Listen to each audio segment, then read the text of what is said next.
नमस्कार, स्वागत आपका। मैं हूं आपके साथ अनंत त्यागी और जी न्यूज लेकर आया है आज आपके लिए खास शो जी इन्वेस्टिगेशन, जिसमें आज स्पाइस जेट के बारे में आपको बताएंगे और बताएंगे कैसे एविएशन सेक्टर की एयरलाइन कंपनी लगातार डूबती जा रही है।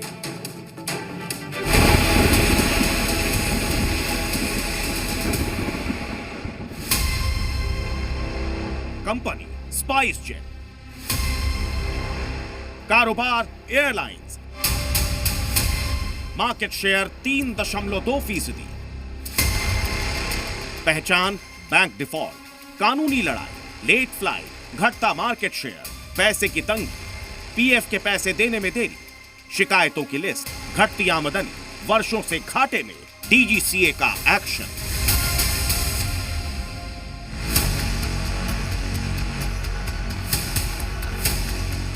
हवा में उड़ने वाली कंपनी स्पाइस जेट की आर्थिक हालत आज खुद हवाई है। जितनी बड़ी कंपनी है उतना ही कंपनी पर कर्ज है। इस साल फरवरी में कंपनी की किस्मत रातों रात बदल गई। फरवरी में कंपनी के तिमाही नतीजे आए। बीते कई वर्षों से भारी घाटा झेल रही स्पाइस जेट एकाएक मुनाफे में आ गई।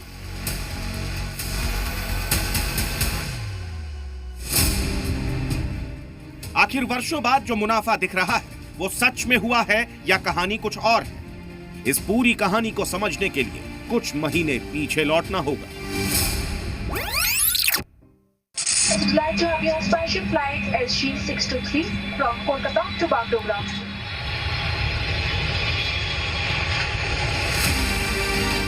देश की सबसे पुरानी एयरलाइंस कंपनी में शामिल स्पाइस जेट हमेशा से आर्थिक संकट में फंसी रही है।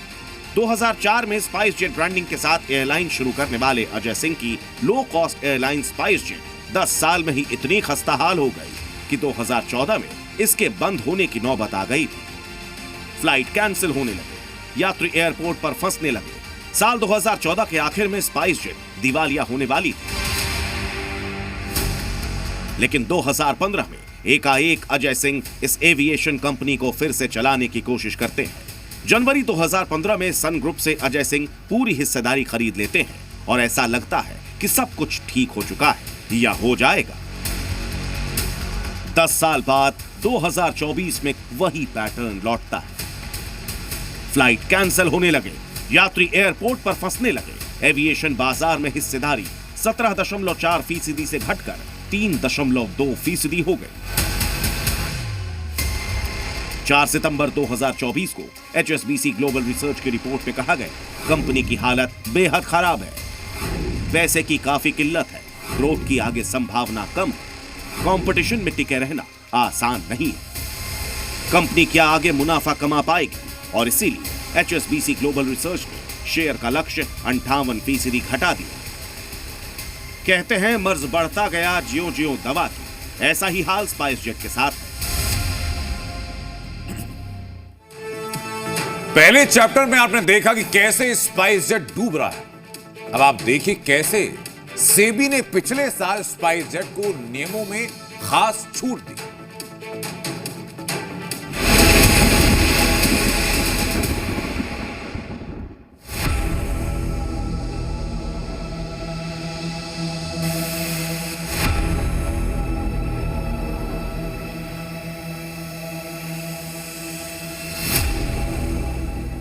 दो 2024 में स्पाइस जेट को बचाने के लिए सेबी सामने आया।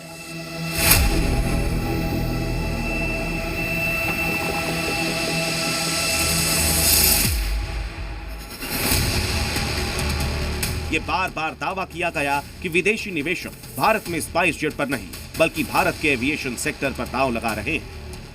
Those investments have not gone per se into SpiceJet. They've got into the India aviation story. So those people have not invested into SpiceJet per se. They've taken up a stand for the Indian aviation industry which is going to grow. लेकिन ये सच से थोड़ा अलग। Spice jet के QIP में सबसे बड़ा हिस्सा 9.3% Autham investment and infrastructure limited को मिला, जो मार्केट से जुड़े संजय डांगी की फैमिली से जुड़ी कंपनी। QIP के जरिए 3000 करोड़ रुपए जुटाने के बाद अजय सिंह काफी खुश हैं। हमें लगता है कि ये 3,000 करोड़ का जो फंड रेज है और इसके अतिरिक्त 750 करोड़ पिछले वाले फंड रेज के राउंड का भी आना है, तो 3750 करोड़ रुपए कंपनी के पास आज अवेलेबल है और वो पर्याप्त एक मात्रा में फंडिंग अब स्पाइसजेट के पास है कि जो भी पुरानी डिफिकल्टीज स्पाइसजेट की रही हैं उनको भी हम एड्रेस कर पाएंगे। QIP से भले ही स्पाइसजेट के फाउंडर अजय सिंह उत्साहित हैं, लेकिन जानकार कहते हैं कि कोई भी निवेश करने से पहले ध्यान रखें। They have not even put in quarter of a percent in this QIP of overall their bank book. For the time being, they have survived. Let's see how they will shape up in the future. But for any of the shareholders, my advice is do their due diligence. Don't get swayed away by what FI or DIs are doing, because they are not putting a big chunk of their hard-earned money or their portfolio size. अब आपको बताते हैं कि कैसे सेबी ने SpiceJet को मदद की। स्पाइसजेट ग्रुप की ही एक और कंपनी है, spice healthcare private limited. Spice healthcare spice का प्रमोटर भी है और सितंबर 2024 से पहले स्पाइसजेट में स्पाइस हेल्थकेयर की 4.36% हिस्सेदारी है। स्पाइस हेल्थकेयर प्राइवेट लिमिटेड ने फैसला किया कि वो स्पाइसजेट में हिस्सेदारी बढ़ाएगी, लेकिन इस हिस्सेदारी को बढ़ाने के लिए स्पाइस हेल्थकेयर सेबी से नियमों में छूट चाहता है। स्पाइस हेल्थकेयर चाहता था कि बिना ओपन मार्केट ऑफर के उसे स्पाइसजेट में हिस्सेदारी बढ़ाने की छूट मिल जाए। हिस्सेदारी बढ़ाने के लिए इस छूट को पाने के लिए स्पाइस हेल्थकेयर ने सेबी को 9 महीने में कुल 10 ईमेल भेजे। सेबी ने स्पाइस हेल्थकेयर को स्पाइसजेट में 13.74% हिस्सेदारी खरीदने की मंजूरी दी। साथ ही उसे ये छूट भी दी कि प्रमोटर बिना ओपन ऑफर के अपनी हिस्सेदारी बढ़ा सकते हैं। नियम ये कहता है कि अगर आपको 5% से ज्यादा हिस्सेदारी बढ़ानी है तो ओपन मार्केट ऑफर लाना अनिवार्य है। Other airlines where promoters have gone down, they have not really got any serious government support, policy support. SpiceJet got that waiver. दिलचस्प बात यह है कि अजय सिंह स्पाइसजेट और स्पाइस हेल्थकेयर दोनों के ही प्रमोटर हैं। स्पाइस हेल्थकेयर ने छूट पाने के लिए खुद से ही कुछ प्रतिबंध लगाने का प्रस्ताव सेबी को दिया, जैसे वोटिंग राइट्स को सीमित करना, नए लिए गए शेयर्स पर लॉक इन पीरियड बढ़ाकर 24 महीने करना। The self-imposed restriction probably is one of the innovative idea which I don't think was there in any of the previous situations which SEBI dealt with. SEBI के दस्तावेज से यह भी साफ होता है कि स्पाइसजेट के प्रमोटर स्पाइस हेल्थकेयर की स्पाइसजेट में हिस्सेदारी बढ़ाने के पीछे सरकार के emergency credit line guarantee scheme का फायदा उठाना भी है। स्पाइसजेट ने यस बैंक से emergency credit line guarantee scheme के तहत कर्ज लिए थे। इस स्कीम के तहत ये नियम है कि जितना पैसा आप लोन लेते हैं उतनी ही रकम आपको उस कंपनी में डालनी होगी। ऐसे में स्पाइसजेट में यह रकम स्पाइस हेल्थकेयर ने डाली थी। सेबी के दस्तावेज से साफ होता है कि स्पाइस हेल्थकेयर ने स्पाइसजेट में 13.74% हिस्सेदारी और उसकी हिस्सेदारी 4.36% से बढ़कर 18.10% हो गई। There was an extraordinary scheme which was there because of the COVID, which companies, including the aviation industry, could avail of. But that called for the promoters to put in the same amount of money that they were getting under the scheme. Their subsidiary, or I would say a company which is owned by Ajay Singh itself, and without an open offer. If you look at from the purely the public interest perspective, the open offer should have been allowed. Right, that exemption should not have been granted. Drawn to the present, I think that confidence of retail seems to be getting dented quite a lot. हमारे investigation में यह भी सामने आया कि spice healthcare का जो पता है वही पता 25 और कंपनियों का है। B1 Kalindi colony, new Delhi DL 110065 IN। और अजय सिंह इन 25 कंपनियों में से 13 कंपनियों में डायरेक्टर है। किसी भी कंपनी के प्रदर्शन की पहचान होती है उसकी फाइनेंशियल्स और उसकी बैलेंस शीट, लेकिन हवा में उड़ान भरने वाली स्पाइस जेट की फाइनेंशियल्स भी हवा में ही हैं।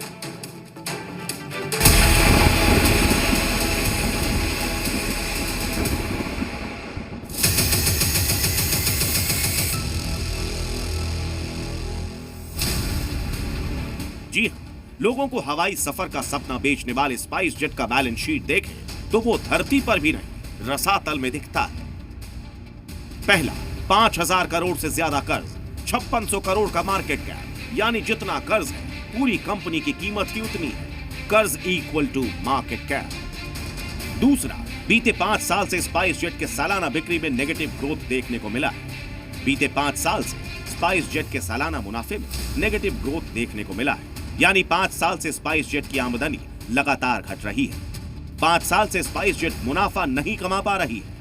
बीते 5 वर्षों से कंपनी घाटे में चल रही है। आंकड़ों के मुताबिक 2024 में 409 करोड़, 2023 में 1503 करोड़, 2022 में 1725 करोड़, 2021 में 998 करोड़, 2020 में 935 crore.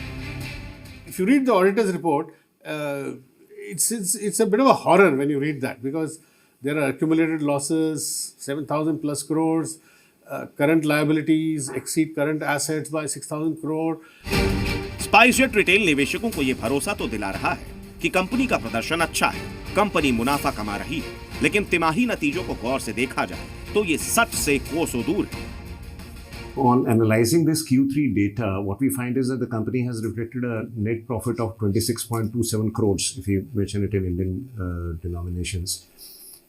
Now, there is an other income which has been reflected, which is increased from Q3 of the previous year.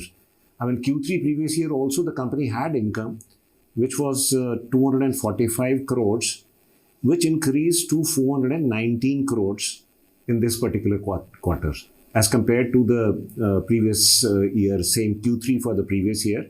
There is a substantial jump, and the note to the financial results which have been declared, it has been mentioned that there is a settlement and waiver which has resulted in gain of 204 crore rupees to the company.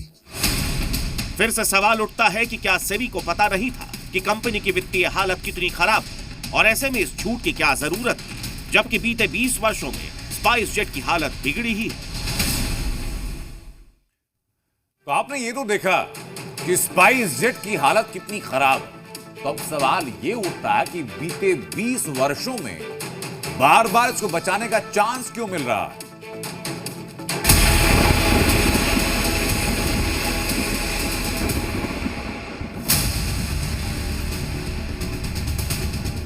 अब तक की story से आप समझ चुके होंगे कि spice jet की हालत बेहद खराब और उसे बार बार बचाने की कोशिश की जा रही है। एक बड़ा सवाल यह भी उठता है कि जब कंपनी की हालत इतनी खराब है तो एकाएक कंपनी मुनाफे में कैसे आ गई? क्या टर्न अराउंड स्टोरी है या केवल बैलेंस शीट में एडजस्टमेंट का खेल? अगर आप इनकी अदर इनकम देखें तो अदर इनकम ने शूट अप किया है, और अदर इनकम के ऊपर इन्होंने एक नोट दिया है, और उस नोट के अंदर उन्होंने ये लिखा है कि इन्होंने कुछ लीज रेंटल ऑब्लिगेशंस जो थी कंपनी की उनको रिस्ट्रक्चर किया है। उसमें ये विच मे बी एग्रीड, यहाँ तो आप कहते हैं विच हैव बीन एग्रीड, तो मुझे कोई दिक्कत नहीं थी, और उसके चक्कर में 500 करोड़ के करीब का जो प्रॉफिट है वो 9 महीने का बुक्ड है। आज हवाई सफर करने वाले लोगों का भरोसा खो रहा है। कर्ज चुकाने और पैसे बकाया को लेकर विवाद जारी।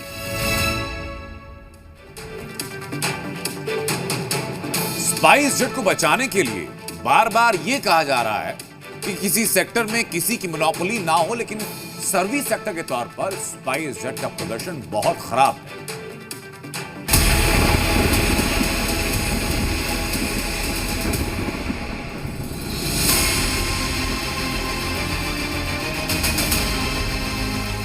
आज स्पाइस जेट को बचाने को लेकर यह तर्क दिए जा रहे हैं कि यह मामला सर्विस सेक्टर का है, यह मामला किसी एक कंपनी के मोनोपोली को तोड़ने का, यह मामला हजारों लोगों की नौकरी से जुड़ा है।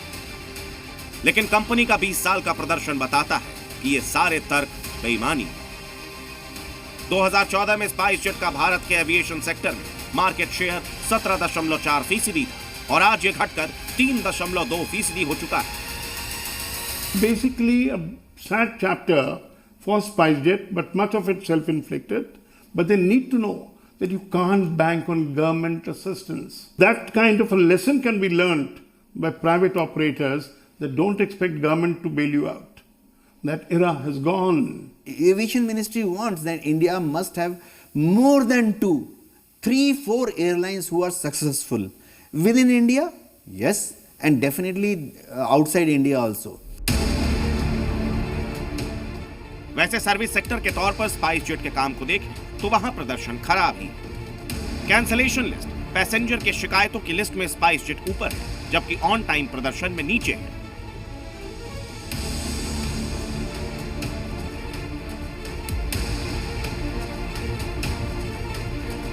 Of course, I think we should be wary about the kind of deals which the foreign institutional or portfolio investors strike behind the obvious letter of the day of the agreement. That is really disconcerting and unhelpful for the sound operation of the financial system of the operation of the company. So I think there are many lessons which we should learn from this episode. हमने इस मामले में spice jet की प्रतिक्रिया जानने की कोशिश की और उनको ईमेल किया। अभी आप वो ईमेल मैं आपको दिखाऊंगा। उस मेल की कुछ अहम बातें आपको बताता हूं। कंपनी ने कहा कि उन्होंने फाइनेंशियल्स में कोई गड़बड़ी नहीं की। वारंट कन्वर्जन के चलते प्रमोटर ग्रुप की हिस्सेदारी 29.11% से बढ़कर 33.47% हो गई। 737 मैक्स सहित 4 विमान सेवा में वापस आ गए और बहुत जल्द और विमान भी आने की उम्मीद है। स्पाइस जेट ने जीएसटी और टीडीएस सहित बकाया देनदारियों में 601 करोड़ का भुगतान किया और मजबूत आर्थिक आधार पर स्पाइस जेट का लक्ष्य अपनी बाजार की स्थिति को मजबूत करना। हमारी वेबसाइट पर इस मामले में पूरी जानकारी और प्रतिक्रिया उपलब्ध है।